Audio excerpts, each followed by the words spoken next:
hormatly vatandaşlar. Şu gün 2024 ýylyň 26 apreli hepdeniň any. Hoş geldiňiz. DWT Demokratik Opozisiýanyň platformasyna. Hormatly vatandaşlar, ine şuňky çykyşymyň temasy Watan habarlaryndaky Parijdaky geçirilen forum, göçmen forumy we forumdaky duşuklar. Gelin şoňa seredip geçelim. Ine hormatly vatandaşlar, men soňky video gepleşigimde bir näçe videolar görkezip bilmedim, sebäbi tehnik ýagdaýlar boldy. Şonuň üçin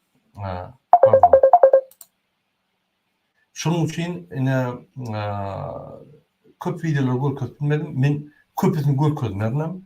Ýöne käbeden häzir görkezeýin. Hormatly vatandaşlar, ine sizin bilşiňiz ýaly 24 aprelde Fransaň paýtagty bolan Parijde geçen Türkmenistan Nevitgat pudugyna daşyr maýa goýumlaryny çekmek boýunça halkara göçme forumu geçdi we Parij şäherine yerleşen UNESCO-nyň öňüne ýani men alan videolarma we forumda alan videolarma şonu biz seredip geçelim.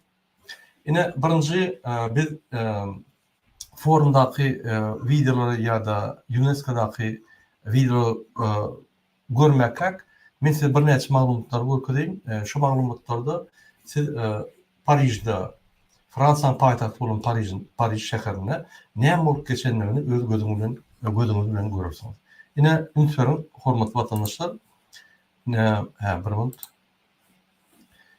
Ine sizin bilşiňiz ýaly 24-25 aprelde daşyr maýa goýumlaryny çekmek üçin Türkmenistanyň Nevitgat pudugynyň ýani göçme forumu boldy Parijde. Her ýyl bir şäherde bolýar, ýagny Londonda, Dubaýda we Parijde. Parijdaky forumda şu Ýewropa döwletlerinden we bütün dünýäden maýa goýumlary ýani Nevitgat pudugyny çekmek boýunça şu maksadydan geçirildi. Sizin bilşiňiz ýaly ine Gurban Berdimuhamedow öz işgäriniň öňüne ýani Kerzap hökümetiň öňüne aýtdy.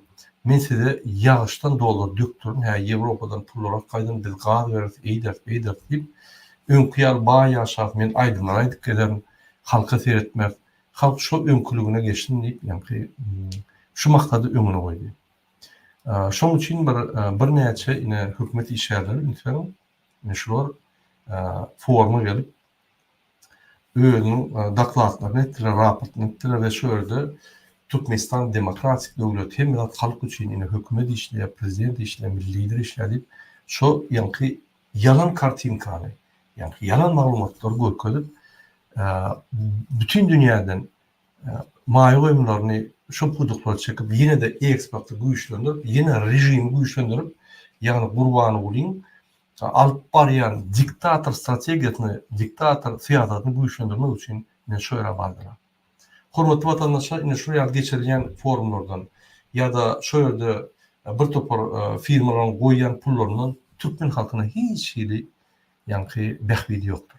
Sizin bilşiňiz ýaly Türkmenistana näçe milliard pullar investisiýa edildi. Türkmenistan näçe öňüne çykardy. Ýöne biziň aýlyklarymyz, ortaça aýlygymyz $150 ütkenok. Ýani Niýazow gelenden bäri Gurban Berdimuhamedow gelenden bäri, onuň ogly gelenden bäri hiç hat ütkenok. Ne halkymyňky, ne organyňky hiç hat ütkenok. Sebäbi bar pullar oglanýar. Ine Türkmenistana investisiýa edýär. Türkmenistana binalara investisiýa etmeliler. Türkmenistanyň halkyny investisiýa etmeli. Ine men Gurban Berdimuhamedow we Serdar Berdimuhamedow düşünýän. Halkyny investisiýa etmeli. Şuňky günü dünýäde binalar binaların gymmatlygy oraýarlar. Şuňky günü dünýäde ýani çawatçy resurs diýen bir düşünje bar, ýani adam resursy. Ne şol gymmatlyk berýär, şoň investisiýa etmeli. Näçe Ýewropa döwletleri ine halkyna ýagny obrazowaniýa, ýani bilim almak zatlary, ýani ilmi gözleglere köp investisiýa edýär. Şo zatlar şuň ýani uly gidejedir. Ünsörüň, sen 1 milyard binalar gurdun. Sen o bilim berdin, bir sancak adam Elon Musk ýaly dörese Türkmenistan'ın yankı yöne yark gider. Türkmenistan'ın liderlerinin yark gider. Sağlıklar ölen sağlıklar tölep adet bütün dünyada belli olur. Ne şuraya multiplikasyon investisiyalar investisiyalarında multiplikasyon rezultatlar veriyor. Yani neticeler veriyor. Bina kurdun yılın geçtiğince şunu hümmeti kaçıyor. Onlar investisiya binaları etmeli kurulmak yönü %100 investisiyalar öz arkadaş şekilde kurup bütün dünyanın almalı. Şunun için hürmetli vatandaşlar biz her vakit aydık. Adam kımmatlıkları, adam için bilimler, şartlar, işler, yaşayış yankı yenilikler, medisina yenilikler, hem de devlet, hükümet, prezident, millidir adam için işlemeli. Adam da boşlatlar 80-ci, 70-ci yılların yankı maksatları, diktatör olmak için, beylik olmak için. Yine Türkmenistan 33 yılda yine şunu etkiledi. Gelin foruma etkilerin. Üniformu şurada forumda yine şuraya hükümetin yolu şöyle. Kevlermin bilen duştum. Kevlerini tutubilmedim. Kaçtılar. Getim tümekleri. Şuraya forumda işte ol govda Türkmenistan'ın yankı Türkmenistan'ı mağaya çekmek govda yönü kıynasak da şunki Türkmenistan'da kurulan diktatör sistemati hem gelen gidiciler hem gelen avantajlar dine ikadan oydu. Berdimuhamedov klanına, yani maşgalatına tohumluydu. Öğrene, oğluna ve onun dışına yeğenler deydi, yeğenler deydi. Onun yani sumku götürücüler, onlara yani produktu getiriciler, minister, vice-premier kezzaplara ine şor var ya. Şunun için bizim halkında oludun top yok. Bunlar Pulalya yani Türkmenistan'ın TV varlıklarını bunun meter çıkarıp uğurlap gelen pulların cüylerine soğumak için. Bizde top yok onun. Yani şuna açacak o yani. Yine şuraya formleşti. Gelin seyirlerin kim yani şu foruma katlaştı? Üniform. Yine şu kampanyalar. Birinci linyada yani koorganizatörler Türkmen kampanyaları şurada Hatay kampanyası NPS yine bir neçe bir belirli kampanyalar. Yine şu kampanyaların yani partner hükmüne geldi. Siemens Energy ve ADB, Vitol bir ulu kampanyaları yok. Yine ve Türkmen Gaz, Türkmen Nevit ve Türkmen Geologiyalı kurumlar katlaştı. Yine üniform, ben size bir rahat bakayım, hürmetli vatandaşlar. Yine dünyada en ulu kampanyalar. Birinci 100 kampanyalar. Yani şunu katlaştı mı, şu formaya katlaşmadı mı? Şunu katlaşmadık olsa, niye mi de şunu katlaşmadı? Gelin seyredelim. Sinopec, Hatay'ın kampanyası. Yok. Petroshin, Hatay'ın kampanyası. Yok. Bunlar en güçlü dünyada kategori boyunca kampanyalar. Saud Aramco. Yok. ExxonMobil, США, Amerikan yok. Shell, Büyük yok. Total Enerji, Fransa'nınki. O şu yerde Bağol'un forumda yok. BP, Büyük yok. Chevron korporasyası yok. Gazprom yok, Lukoil yok. Marathon Petroleum, India, SŞA'nki yok. Rosneft yok. Valera Enerji, Amerikanki yok. Philips yok. Aygara şu birinci 20'likten bolsa bir Total Enerji yani markasını koyuptur, onun bağırlığını ben bilemem. Mümkünse yok. Yine 7 en ulu kampanyalar dünyada. Sen şuraya halkara forumuna şeyem olsan, oraya sen devletin inanma olsa, oraya sen devletin bilen iş edecek adam köp bolan olsa, hükümet olsa şu 7 kampanya içinde olmalı. Saudi Aramco kampanyası yok, Sinopec kampanyası yok, Petroshin kampanyası yok, ExxonMobil yok, Shell yok, Total yok, Chevron yok, British Petroleum yok. Yine Türkmenistan'ın şunun avrayını orkaya demek Türkmenistan'a investisiya etmek katı yankı hoplu. Pullarını yitiriyen, o yerden alyan dağıtlarının içinin yankı diktatör sistematının yankı kompetentli adamlar ad bolansan kıyın işleşmek. Bir topar senin para diyorlar, ziyatkı diyorlar. Şunun için bunlar kriminal, korrupsiya koşulmayacak ol. Bunlar baranık. Yine Türkmenistan'ın avrayı yine şu formlarda da görünüyor. Yine yeni olarak korkuyan yine Saud Aramco, Sinopec Group, Şina, ExxonMobil, Royal Deutsche Shell, Kuwait Petroleum, BP, Total, Lukoil, Eni, Valero Energy, Chevron, PDVSA, Pemex, National Agrar şu kampanyalar krupnейшие neftegazlı kompaniyalar. Yok şolar. Şoň üçin bu Türkmen hökümeti Gurbanly Serdar Berdimuhammedow ol şpana, banditler, moşennikler, kompaniyalar bar bolsa şolary işler. Şolary zat kalıp paylaşıp ýörler. Korrupsiýa eden kompaniyalar. Ine Türkmenistanyň siýasaty diňe içki, daşky ykdysady siýasat däl, hatda biznesmeniň artyna alyp barýan siýasat hem şeýle. Pul getirip kontrakty bolşak, bolýa bolmaýa işimiz ýok, pul getirip. Ine bar meselesi şu. Ine men size Türkmenistanyna şu forum boýunça Watan habar programmaty, men gowurýan tele radio kampaniyam näme bolýar? Şularym hökman material berämen Parijda geçiren forum boýunça gelin dinlädiň näme material berýärler. Gyýky material berýär, gelin dinlädiň. Janyň ýeňçileri yglan edildi. Şoň Fransiýanyň paýtagty Paris şäherine Türkmenistanyň ýetgaz pudugyny daşary ýurt maýa goýumlaryny çekmek boýunça halkara göçme forumy öz işine başlady.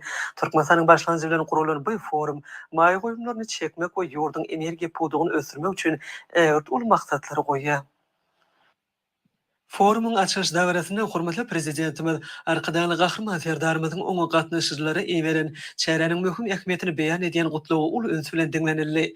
Döwlet başlarymyz gutlugyny berkarar döwletiň täze ýamynyň galkynşy döwrüni Türkmenistanyň newtgal toplumynyň öňünde durýan wezipeleri üstünlikli durmuşa geçirmekde, pudugy daşary ýurt maýa goýumlaryny çekmekde, özara bähwetli hyzmatdaşlygy muny beýlegim işçiň ösdürmekde möhüm ähmiýete eýe boljagdygyny bellep geçýär.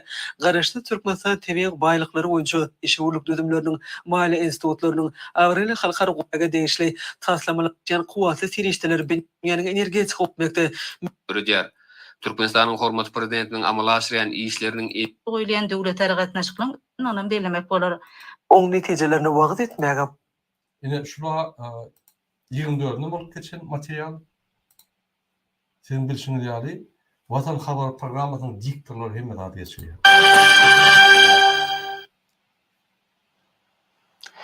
Türkmenistanyň neft-gaz pudugyny daşary ýurt maýa goýumlaryny çekmek boýunça Paris şäherine halkara göçme forum tamamlandy.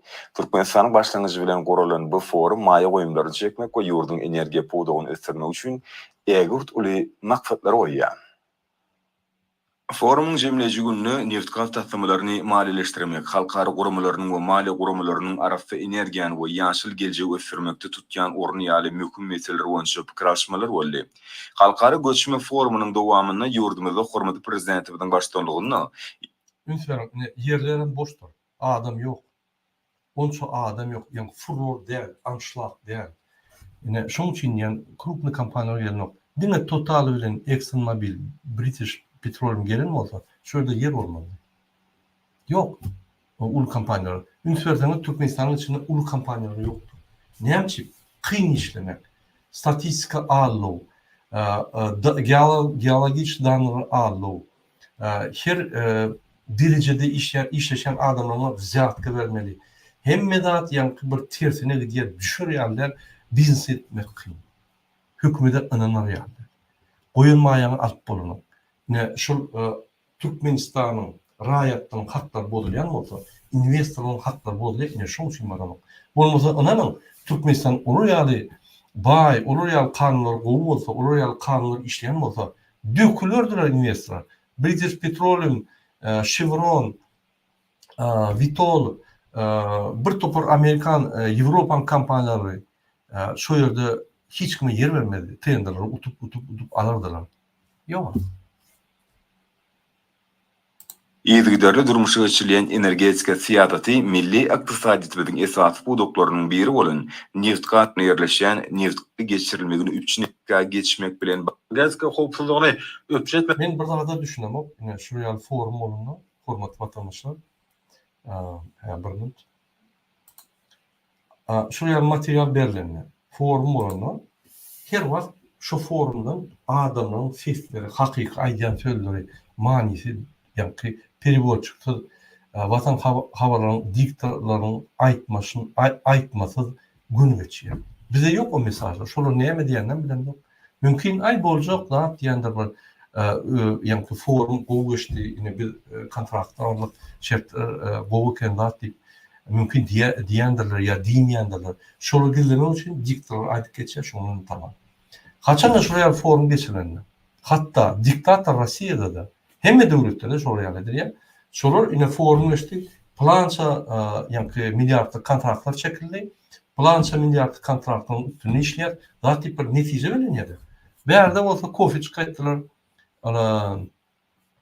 Men kovran ministrin boz bir kovuşmun bilen adikalon aldım, bilen aldı magazinin. Aylandılar, gerilen çettiler, gittiler. İngol forumda işen adamlar, mesela aydayım.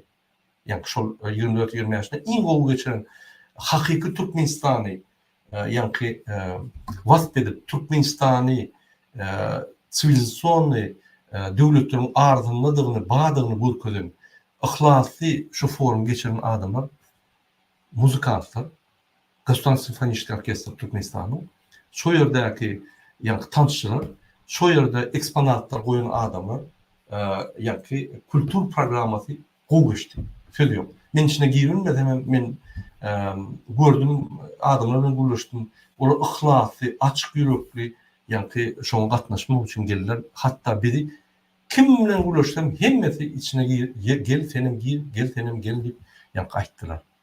Biz girilmek ýöne oň releli ýok. Onu biz begenýär.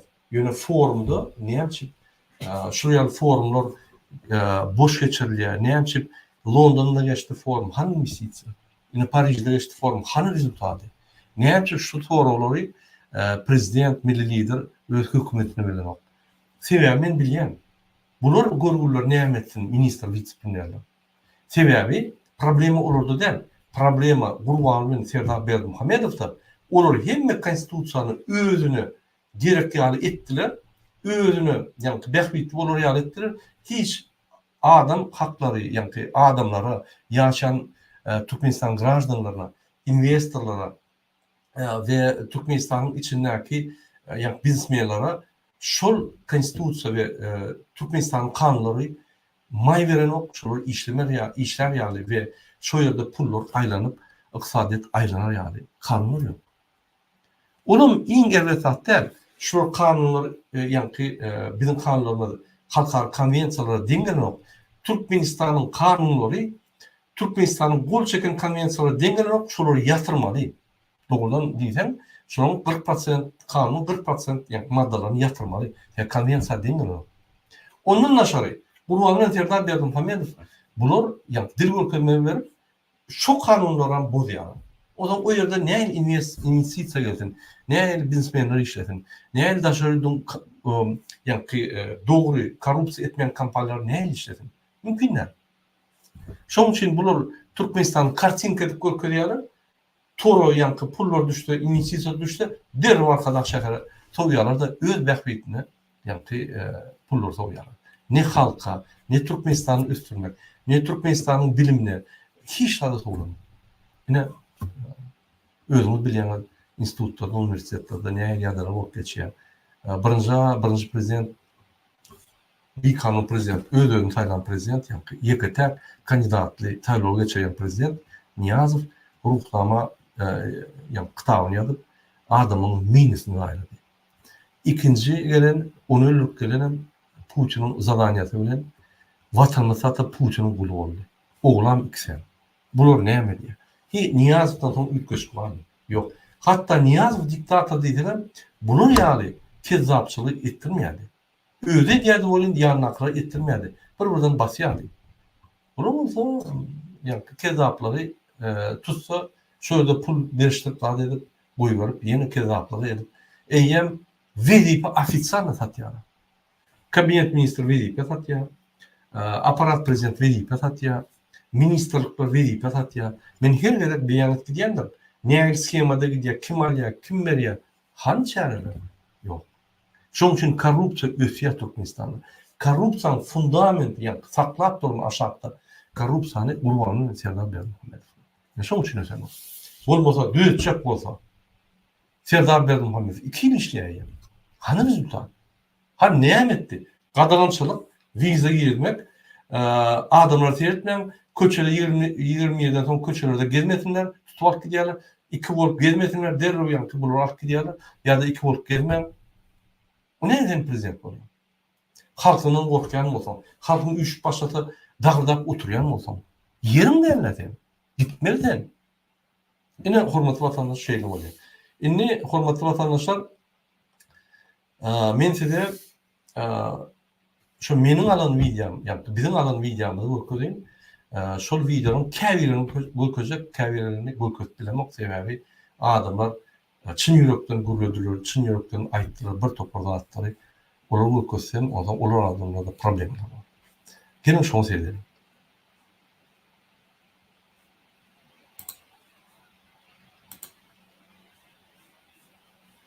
Ene birinji forumda bolan zatlar seýlerim.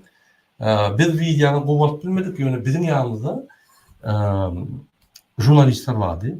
Televizyon kampaniyanın jurnalistleri. Yine onu gowaly videolar. Biz bolsa öz soskamyz bilen ýa-da özümüz çynandyk ýöne. Onun şiir gowdal ýöne grup polya şöyle bolup geçen zatlar. Gelin seýlerim ine birinji video.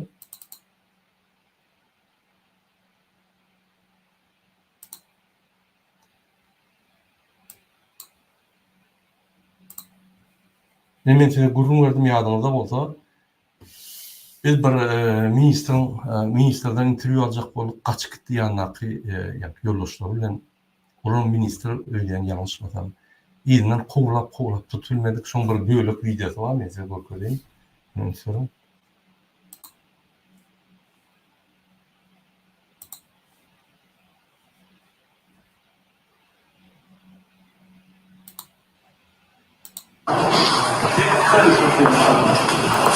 Yine ýa-ni şu lifta bardy, biz şondan interview aljak bolup, ýa-ni men gürleşdim, salam aleykum, näýärler. O soranlaşdy zat etdi. O zaman men sordum, bir kısa sorgum azatdy. Ýanyklar gaçdy. Türkmençilikde jyrdy diýerler. Gaçdy bolana medeniýetli gaçýanda, jyrdy bolana ýa-ni medeniýetli gaçýar. O zaman bunu düşünmeýän, onun gaçyşyny görüpde, ýar bysynlar diýip bulamaşdy. Bu ýene kowlak edip otyr, ýa-ni bular bilen ýöne gürleşmek üçin. Bolmasa bir terörist der, bir neme der. Ýöne şuradan bir gürleşip bir interview alar ýaly, näme gelmeli, näme ýagdaýlar. Dogry aýtsam, men hormat adamlar goýýan, ýa-ni gaty kezzap emhime bolmasa, gaty çala ýyhatdy gürleşip, ýa-ni kritik soraw bermek, düşünýän, onu bir agryada goýýanyny bilýänler.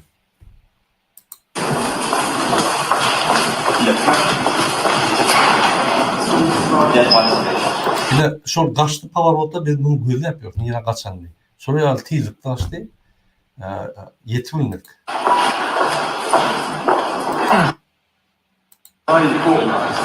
Ine derdim şu ýerde görünýär, ine bir görünýär şu. Şu sagaýlanýa ýylyň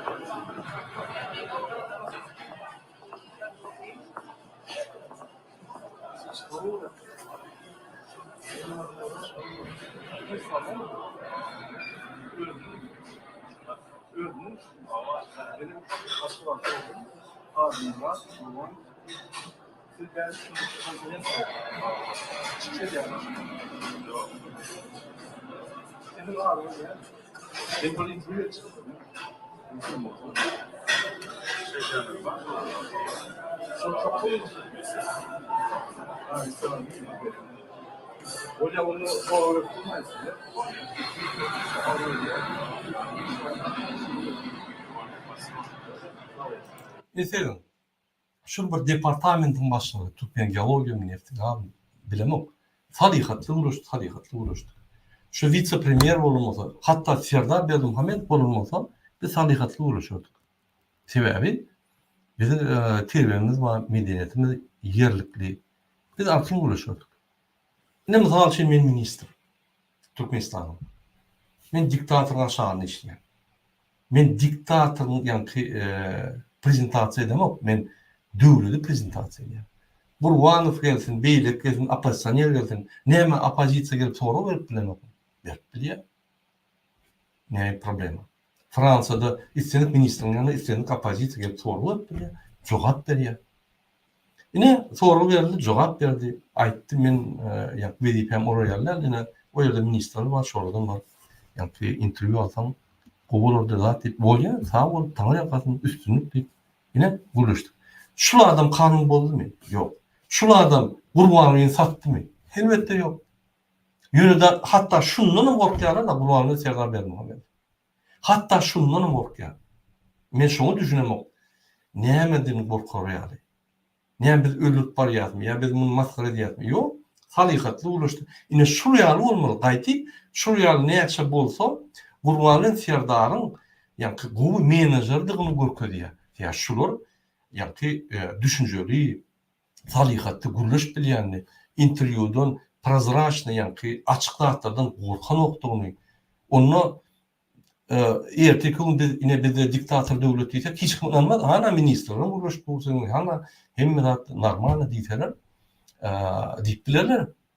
Bize bolmasa Gurbanowy Berdimuhamedov we Serdar Berdimuhamedov şular gysyp suwtnama berýär, şular gorkup diktator döwlet diýip suwtnama berýär. Ine guruluşdy. Ne problemi var? Men interview berebilecek bir problemi yok. Ol her adamın öz ýa-ki isteri berip bilmese gülýärli problemi yok, üstünlük boldy.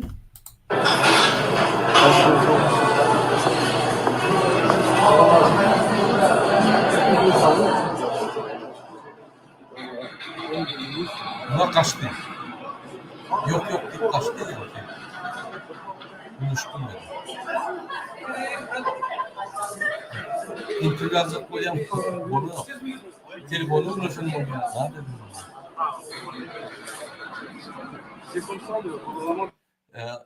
Men Türkmenlerle bolýar da, inasransy ulaşan bolýar, yani telefonda. Jaňa meden o telefonlar, yani İngilizce ulaşan bolýar.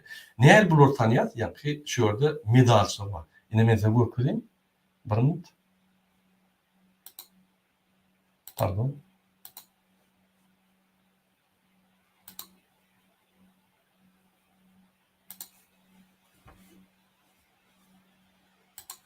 Ine ünsörseňiz ine bir minut.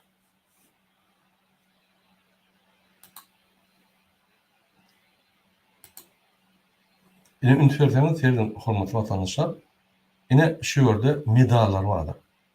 Bular ýa tanamak hasan. Ine serden şu hersenin şu ýerde medal barlar. Şul bular tanamak hasan da. Ine şu ýaly. Ýa-da toguluk bolana şu Türkmenistan geri var. Toguluk medalli bular görünen ok. Okey.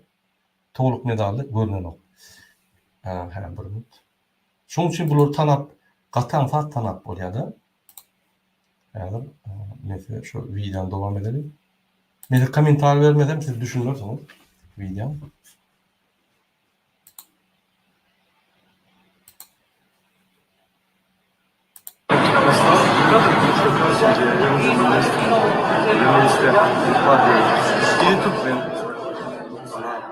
Mais ils ont le peur de donner une interview ou parler parce que ça va être direct.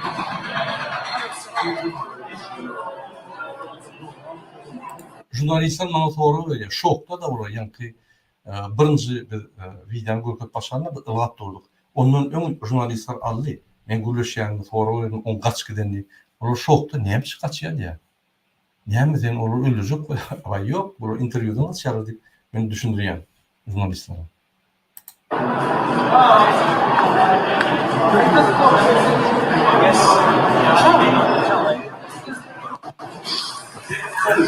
Yine birinci video.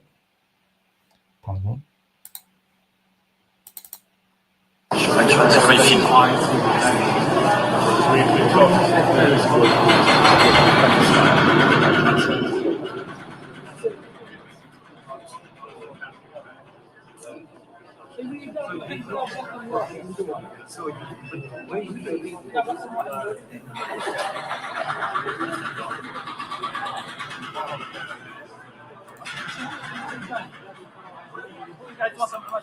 Ine dedim döşünde medal var. Ine şu Türkmenistan vekilliydim de şunu. Türkmen delegatsiya şuraya medal geldi. Ine şunu olan guruluştuk. Daha da problemi yok. Ya bu neyme vatan dönü oldu? Elbette yok. Gayti Türkmenistan hemme katnaşıklara tayin opozisiya bolsun, beýleki bolsun forumda biz açık ne şunu koymeli.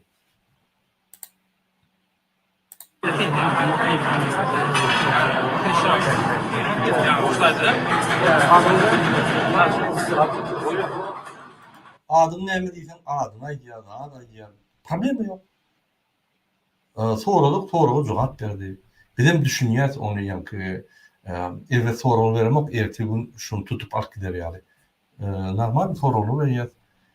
Yani forum boyunça näme duşlu geçti ine şu atları doğru jogap berýär. Ine şu adam gorkmayan ve opozisiya bolsun, beýlik bolsun, arkyň gurlap bilýärni görkede. Ine şu ýaly güýçli adamlar ýok Türkmenistanda. Gurbanly akylly bolmasa, serdar akylly bolmasa, ol gyrmalar. Türkmenistan döwleti üçin näme düşünürme bolsa, düşünürme awrak adamyň diýmeli. Arkyň bolun, opozisiya bolsun, beýlik bolsun. Hemmete o forum dine ýa-ni bir tarapka adamlar değil, istenen adamlar bilýär. Ol ýa-ni bizim interwýulen ýerimiz hol, ýygnak geçirýän ýerlerde çykyp kofe içilýän ýer. Şo ýerde esasy Türkmen delegasiýa bilen gelen mihmanlar, başga ýok delegasiýa ýa-ni foruma gelen mihmanlar.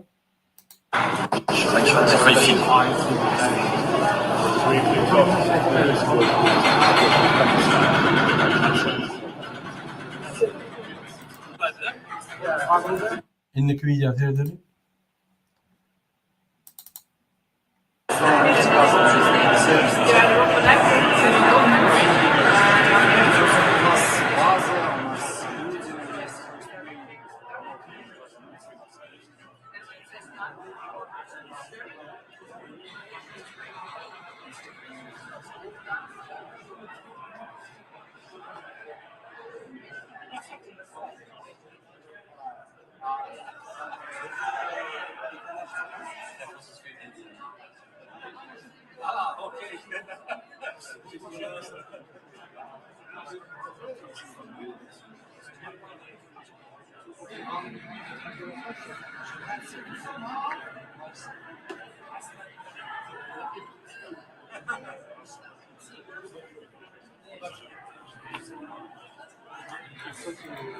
Yine şu ýalarda ministr bolmaly. Açyk. Şu guruluşy ýa-ni foruma çağırdy. Gelin dedim, şu ýokarda geçe plan ýerde gelin dinlen gaty-gaty diýip. Şu ýaly ministr bolmaly. Şu ýaly adamlar ministr bolmaly. Açyk, arkyň, girecek zat ýok. Biz Türkmenistanda näçe öndürýär, näçe gaz öndürýär, bir topar sekretler soranda var. Näme geçýär? Siz ýa-ni aljak netijelerini alyp bildiňizmi? Mihmanlar näýeli? Yani kontraktlar barmy ýokmy? Paka belisi ýok diýse bolly bolýar. Bir ýerde bir ministrler bizim bilen görüşenler bir ýa jinaýat işler näme? Gaýty bütün dünýä ýanynda Frans telewizionyasy var. Gaýty bütün dünýä bunu görkezip bilýär. Ine açyk, ine normal. O meniň fransuzlar şunu diktator diýsem, ho, bu senden gowy bilýär, senden gowy düşündirýär, senden gataçyk diýip bilýär. Ýok, bular hemme zatdan gorkýarlar, daşörtde baranlar, ýa hemme düşman interwýu bermenler jurnalistlerin ýanyna barmalylar.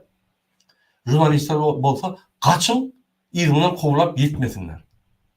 O näme hökümet bolýar? Ine şunu kezzap hökümet diýilýär.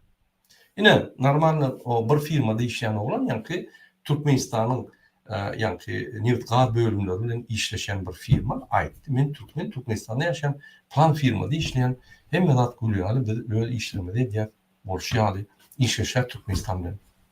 Ine niýe problemi? Hiç bir problem ýok.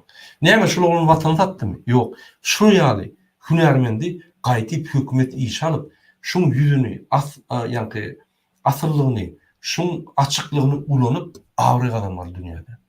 Ine bolmaly iş. Bular ýaly oglum getirmez. Sebäbi bu kezzapçylyk etmeýär, hünärment işleýär. Bular ýa-ni halka çıkarıp bolmajak kezzaplar alýada olar gizleýär.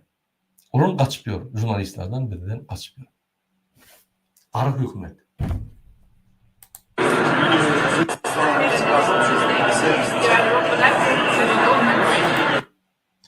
Yine şol forum yine şeyler geçti, hormatly vatandaşlar. Men size başka da videolar görkezeyim. Yani düğün men görkezmedim UNESCO'nun videolarını.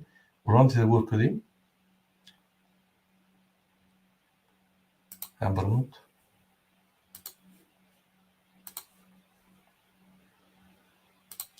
Yani eğer de siz ünlük veren olsanız men düğün aydıptım forum bu Toronto yani bizi zaldan çıkardılar. Yani forum gidip duka. O zaman bir neme zalda buluş bilmeyen tam fikir alış bilmeyen tam biz daşınla yani protest ettik. Daşınla yani afişe koyup adamları düşündürdük. Televizyona düşündürdük. Polisler dedi orada geçen adamları düşündürdük. Umuman yanılttırdık da Türkmenistan'ın edilecek investisiyalar dine yani Ataloğlu'na gidiyor, şolunun bağlıklarını köpeldiye, bizim halkımızda hiç rahat top yok. 33 yıldan beri bizim aylıklarımız şoğru $100 ve biz ösemiz yok, bizim bilime pul koyulan yok. Adamların yani sosyal problemler çözülen yok. Sosyal binalar kurulan yok. Yani din aşkavatta kuruyor. Neyemçip yol ötününü, neyemçip Sakarçayagı'da, neyemçip Tecin'de, neyemçip Mar'da, Livap'ta, Dağşoğlu'nun oğullarına, Taxtada, Kürnülgönç'te, neyemçip Taxtavağlar'da, neyemçip Esenul'da, neyemçip Balkan'ın oğullarına, Aşkavad'ın oğullarına kurulan yok. Banisalar, poliklinikalar, medeniyet öyler, yani institutlar, teknikumlar neyemçip edilen yok. Neyemçip dine, yani statuyolar, dine arkadaş şehirlere hemme gelen gidiciler hatta investisiyalar şonu geldi. Ne şonu düşündük. Gelin bir akşam son UNESCO vardı. Men dünkü aydışım geldi. UNESCO'da bir topar adamlarla uğraştık. Türkmenistan'ın adamları. Hatta Türkmen televizyonu yapıyor. Vatan var. Diktatörlerle uğraştık. Yani şu vatan haber yani Türkmen televizyonunun işlerine uğraştık. Onun bizden interview alacak olup yani bizi çektiler. Elbette tanan nerede olmasa etmedi düşünen onun yanlışlığı değil.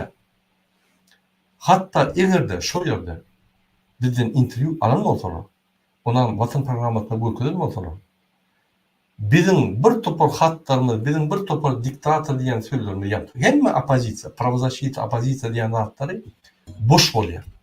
Yine Türkmen televizyonuna çıktı, biz görkezdik. O bir fikir. Problema değil. Bizde yani demokrasiya. Bolli. Şoňularym yatırıya bir topar soru, bir tane reportaj, hakiki reportaj yatırıya. Yok onu etmeyen, yani şu gıyım maşgalaryny gürleşip, bizi içine salacak olup, dıda, bizim interview, yani kaş edip bizden interview alacak olanlar bolya değil. Problema yok, interview vereli. Qaytip kömek edelim, neyme kömek kariyen olsa. Sebebi biz, yani dürü zatların aratını ayırıyaz. Bul siyasat, bul yani medeniyeti Türkmenistan eğer medeniyette mahtumuliyini öküden olsa, orkestr öküden dine oy. Sebebi iksan kezabı öve nokta yani Türkmenistan'ı övüyor. Biz hükman koşulmalı, bizim el şartmalı, bizim hem yerde görkezmeli, şu videonun teriden Türkmenistan'da. Biz yani kollamalı. Şoň için şöyle bir gollamanı vardık. Biz orada siyaset etmeni varmadık. Ya provokasiya etmeni varmadık. DBT halk hareketi salihatli, akıllı, asıllı, yerlikli, gurmaçoklu uğraşıyor. Bize bir provokasiya gerekli. Forumda provokasiya etmedik. Var bir yönü gülüşük olduk. Hatta UBS'de var gülüşük oluyor. Hükümetin işgallerinin kaçanıklar, zır yarar. Maskaraçılık. Yine şu yerde yani bir topal gepleşikler oldu. Muzikanlar, tanışçılar ya organizatörler bilen. Men o videoları köp bilecekler. Tabii olur nime uğraymak mümkün. Yine tabii olur bizi golladılar. Men kelilerini yönü bakıyorum. Yani bizi gollamayan yönü bir ekranda yönü düşünür. Yani suçan düşünür bakıyorum. Yine tabii hormatly vatandaşlar.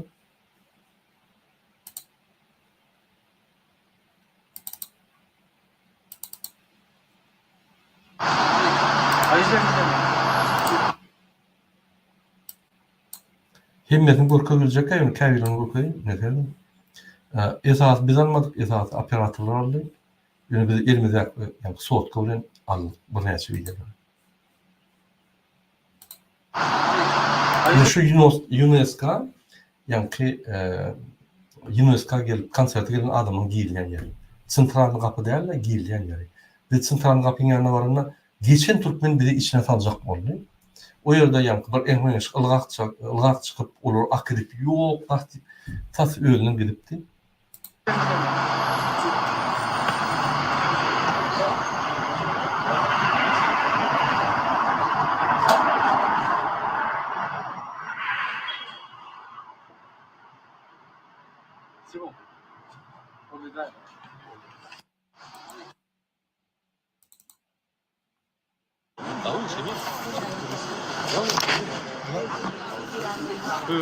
Yine şu yankı oçuk var men ömürkü videoda bakıyordum oçuk nerede şu oçuda bizim yankı vaktimiz verildi yankı içine girmedi.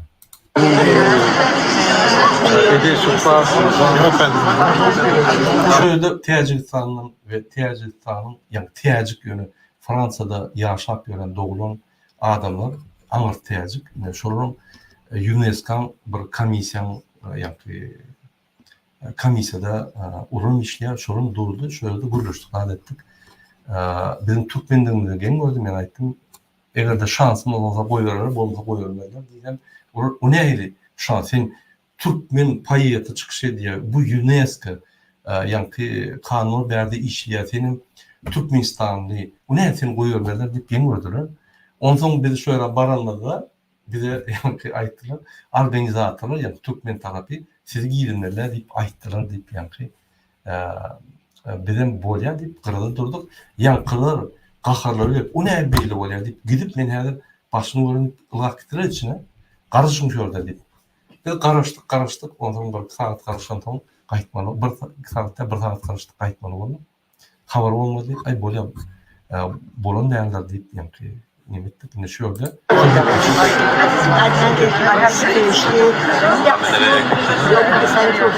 inquiétez pas, il nous amène. On restera coincé.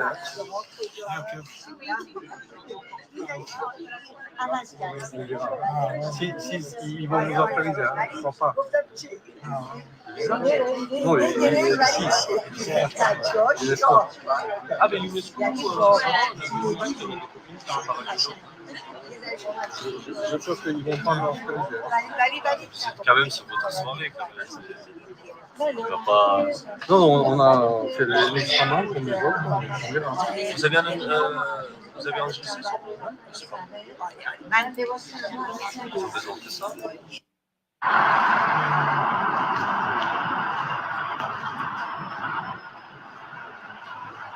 Ünferin şöyle bir kuştağını emkime çıkma. Şu kimliğinde gülüş ya video ya biz koyuyorlar yani şu bir telefonla yönü bize seyredip dakladı diye neyme diyen neyme o yani yine var yani kimle buluş yani ayran khas korkuyorlar ben düşünüyorum korkuyanlarına yönü vuruyan korkuya neyme bir yaralılar biz Fransa'da bizim edilecek zararımız yok. Yani şunu yani rejim öz vatandaşlarının apozisiyonuna korkuyor. Şunun için şu neçeli Türkmenistan'ın içinde özüne milli lider diyen, Türkmen başı diyen, arkadağ diyen, arkadağ terdar, alavaylı terdar diyen bir edeben apozisiya bilen gürleş görünük. Korkya birden duray apozisiya duraysa ya bir opozisyoner siyasatçı bolsa ya opozisyon parti bolsa parlamentde yüreklidir ya bunu. Dine Türkmenistan'da Nemçik Özbekistan'da var, Azerbaycan'da var, Kazakistan'da var, hem yerde var. Hatta Rusya'da var. Yablaka deydi, komünistler deydi, var. Bolya olurken bak Putin'in arkasını tutuyor, yönü var. Nemçik Türkmenistan'da yok. Nemçik Türkmenistan'da bir köçede yürek başladak onun yürükleri duruyor. Şuraya halk tarafından saylanmadık. Şuraya kriminal yağdayda geçen, kriminal edip gören adamlar bulun son, bunu cinayete çekileceğini bilin son, katı korkuyor. Hükümetteki işleyen adamlar şunu düşünen nokta. Şunun için ben hükümetteki işleyenleri düşünürüm. Gepin arasında bazada içe koyan şu foruma gelip hünermentler, hatta ministerler, vice-premierler Türkmenistan'ı bu taraftan gököjek olan o da köp tanıyan kadın. Ethat adam UNESCO'da anşlag edip, konsert verip, simfonist orkestr ve şu Mahtumul Prag'ın 3. yılına eksponatlar gököden adamlara, şonu tayarlanan adamlara köp tanıyan kadın, bütün vatandaşların anından ayyan, gözümden gördüm, şu zatlar avra getiriyor Türkmenistan'a. Katı ol. Yine hükümeti öven yok diyen, yine men öven. Şu Goğuzada Goğuzat diyen. Yöne, korkuk hükümet, kezzap hükümet, diktatör hükümet. Ondan beriler geçmer oluyor.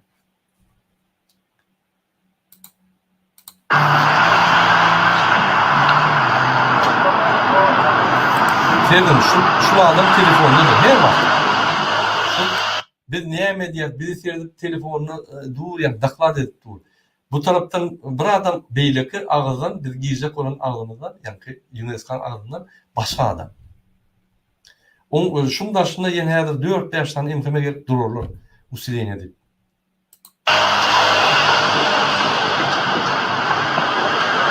Ama ikincisi. Ünferin şöyle ikincisi yine şuna yani telefonla bulup usileyin edip.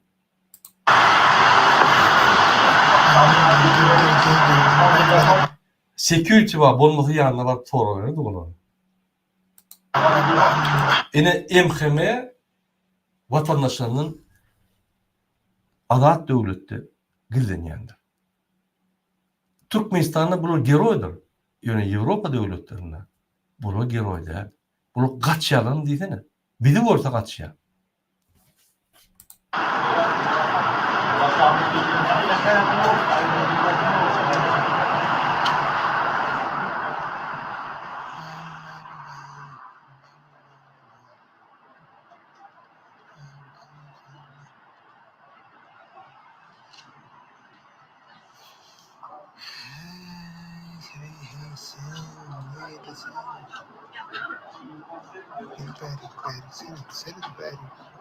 Kaç çok ayarlandı.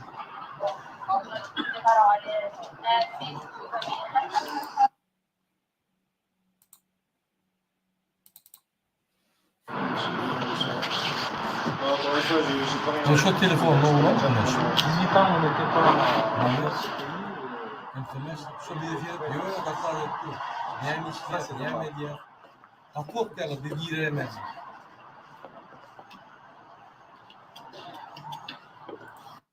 Yine men emhime kulluğunun yol olsun yani. Yine biz giyilerimiz bilenim. Biz edepli adamlar, biz provokasyon etmez. Türkmenistan neyde öğünü görközüp bilen olsa halkını, payetlerini, yani şahirlerini, yazıcılarını, halkını bir dini koylar. Yöne neyde kezabı, arkada ağırlığa tip gürleyen olsanız biz sizi maskar ederiz. Sebebi o yalan. Doğru da bir doğru diye. Bizim biz prezidentlik değer kurban oluyor yasırdan yani. Yerimizi biliyoruz, yerlikli işliyoruz ve efektifli işliyoruz. Türkmenistan hükümetinin hem kezzap derler. Biri mezun, biri has kezzap, biri düşünen yerde biz hemmetinin yankı tapağını görüyoruz. Şunun için hemmetine bir kezzap deyip bilecekler. O mümkün değil. O ne doğru. Şunun için şuraya siyasi değer zatları varsa biz apozisiya olsa biz şöyle çıkış edelim, biz gollap çıkış edelim. Hükümet kurulan olsa hükümete sağ olsun eğer. Sebebi ben umum aydan. Eğer de hükümet doğru jest ediyen olsa birinci ben çıkış aydarım şunu. Yok da halka hiç şart eden yok. Değil mi? Öz rejimini öğür yani. Öz rejimini güçlüler yani. Öz rejimini pul alır yani. Ve ondan sonra arkadaş şehirlerini kurur yani. Bunu herkese diye. Yani şunun için biz tanık ediyoruz.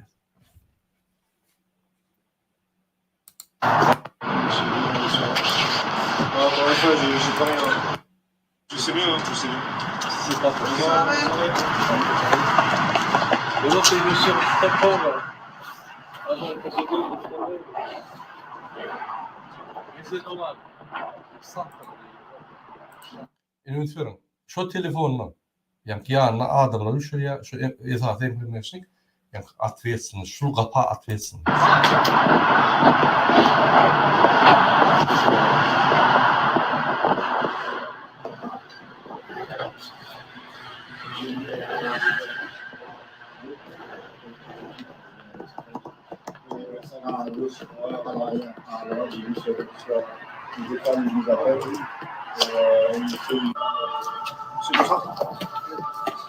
Yani şu ayda şimdi 4 yaşlarını bunu uyuşup buradan men güçlen geçtim. Bu hiç adam edilmiyor. Bunu kaçarlar yönü. Her kim öz başına daklar dedi ya şey diyorlar, bey diyorlar. Yine Kurbanov berde yine şeydi var. Yeke Kurbanov'tan hükümet olup bu gülkünç. Men şoru direkt olmazsam, emremin başlığı olmazsam bir yılını çıkarırdım. Var da gürlüş, talikatlı gürlüş de düşündüm. Şöyle bizim vatanımız Türkmenistan gayret etti.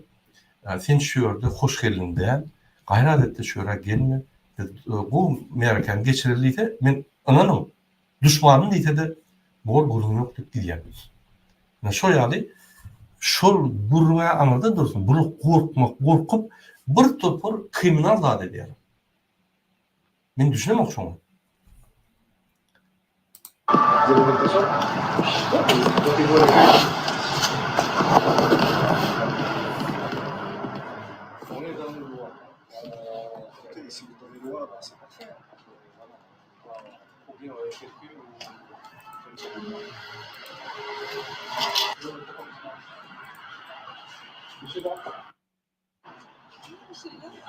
Evet, şu ayarlaşma men tanamam.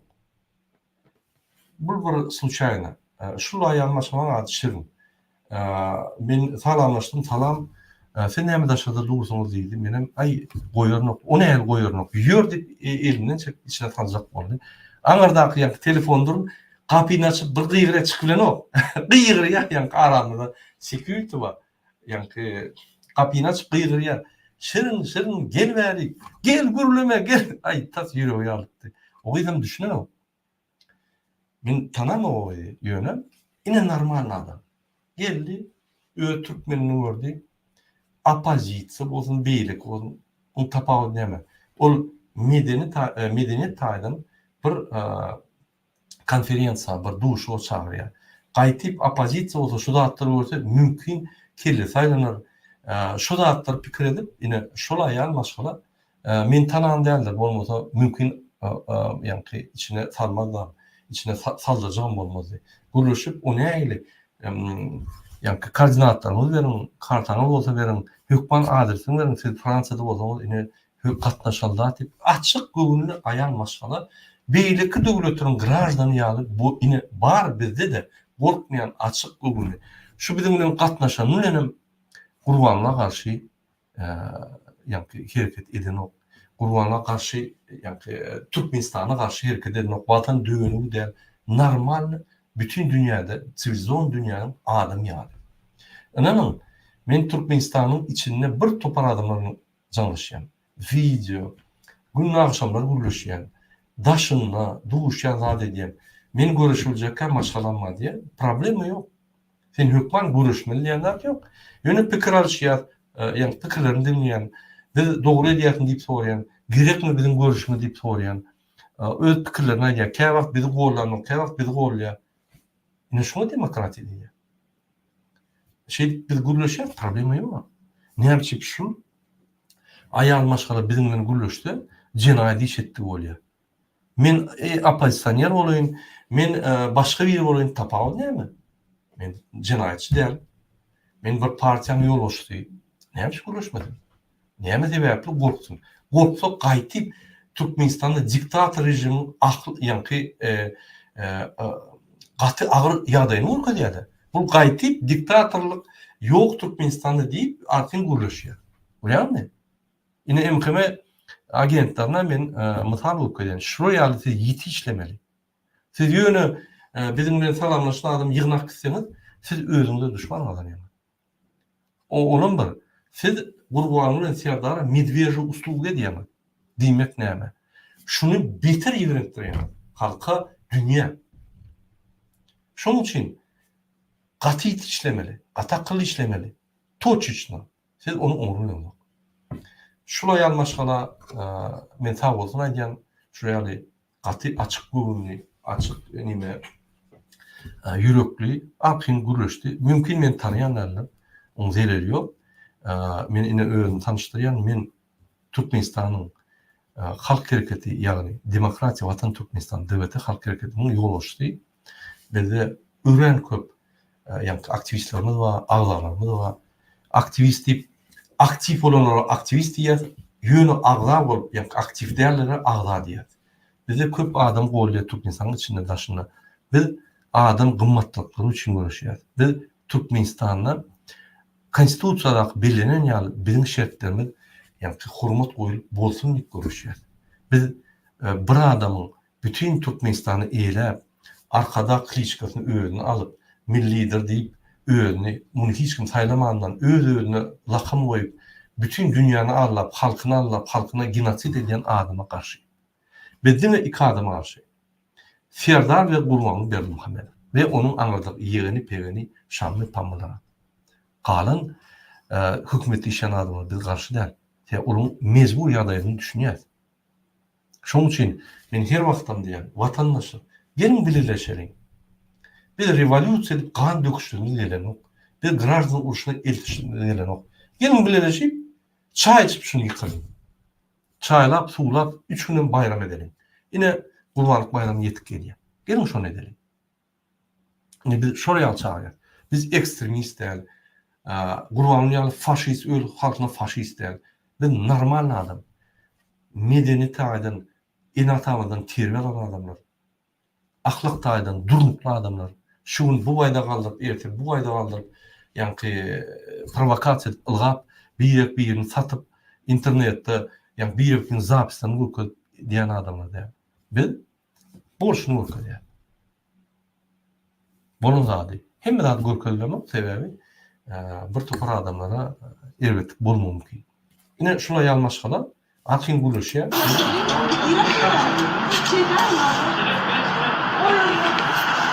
yine aradan gıyla. Şirin geldi. Ben her barayın olsun gelip çıkıp vizit kan alır. Hükman durum çördü. Gitmeyen iş yere deyip haşe diye.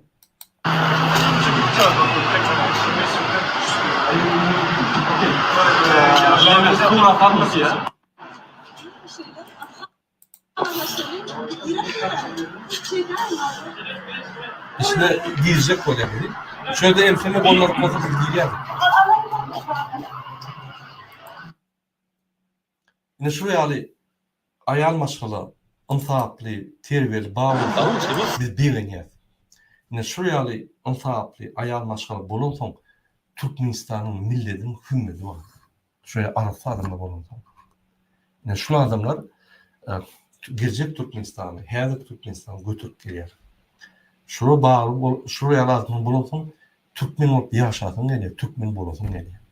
Kurbanlık kezap, Serdar kezaplı olsun, Türkmen bulunsun geliyor. Türkmen niyenini utanıyor.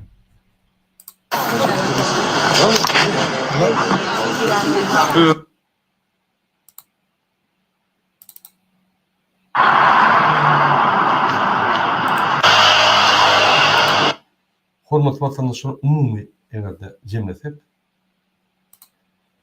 men hem videoları görkez bilemem, jurnalistler öz videolarını aldı, onun videolarını da görkez bilemem, onun üyeleri reportaj ediyor, Türkmenistan boyunca üyeleri ne diye bizim işimiz yok. Biz onu ya görkezmem ya görkezmem deyip bilemem, gelecekte reportaj çıkar Türkmenistan boyunca görüyorsunuz. Katılıklı olur. Yine şuraya Allah'tar bol geçti. Men diyecek olanlardım, hürmetli vatandaşlar, Türkmenistan neyde olsa da bu tarafını görmeli. Şuraya ali opozisiya gelsin ya bir vatandaş gelsin, disident olsun, sadikatli oluşmalı. Yine şu yerde men sanın olsalar, benim şurada gıyırıp stop diktatı diyelim olsalar, seküritül alya yerinden alıp gidiyor. Şu da hatta başka devletlerde bolya ayıpla diyor, normal. Yönü kaçanla sen gizler, korkuşup, nimetten onam televidini görközse, onu sen двойной maskara oluyor. Yine Kurbanlık Berdimuhammed öğren.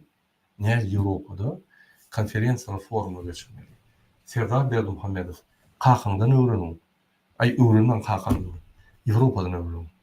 Sizin Avrupa'da yaşak gördüğünüz bir düşünceniz bana da. Birinci internet açın. Maskara olmam dünyada. Üstünüzden gül yağlar. Men jurnalistlerden soruyorum. Sen näme garaýan Türkmenistan hukmy? Ay ulara bu klonlar, o kim belirledi? Kim olar goýdy? Kim olar boyuna ýer? Kim olar prezident hata edip?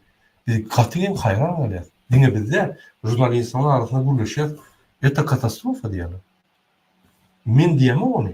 Ya men olar birinji gördüm. Men onların gürleşýän görmedim. Onun öz informasiýalary var. Ine kim vatan döňügi? Gurbanly Serdar Berdimuhammed. Türkmenistanyň awraýyny kanalizasiýanyň içine salyp şurada saklap gelýän adam. Ine hormatly watandaşlar, şu ýaly biz bir güniň dowamında ýa-ni gije ýatmany gitdik. Günüňden iýiden akşama çeldi. Ine şu ýaly reportajlar etdik. Sizde senin dikkatyňle görkezdim. Şunu görkezmek bilen men näme diýjek bolýan? Tupoy rukovoditelza, ýa-ni başlykda, Gurbanly Serdarda tupoy hökümet var. Tupoy hökümet bolsa, bütün dünya çıkanlar özüni, ýa-ni tupoy tarapdan görkezýär. Özüni maskara edýär. Özüni ýa-ni ögmekden, özüni bu tarapdan görkezmekden değerli irvet tarapını görýär. Şonuň hemme daşörükde çıkışlary ters gidýär. Türkmenistanyň imijini gaçyrýar.